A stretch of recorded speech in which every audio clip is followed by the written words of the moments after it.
নামাজের চেয়েও, রোজার চেয়েও, দান খয়রাতের চেয়েও একটা বড় ইবাদত আছে। এটা কি আমি কি তোমাদের বলবো না?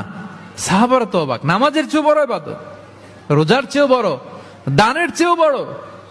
ক্বালু বালা ইয়া রাসূলুল্লাহ। সাহাবারা বললেন অবশ্যই হে নবী, হ্যাঁ আপনি বলেন সেটা কি? বিষ্ণু সাল্লাল্লাহু আলাইহি ওয়াসাল্লাম বললেন ইসলাহু যাতিল বাইন, বিবাদমান দুই গ্রুপকে মাঝখান দিয়ে যে মিলিয়ে দেয়া।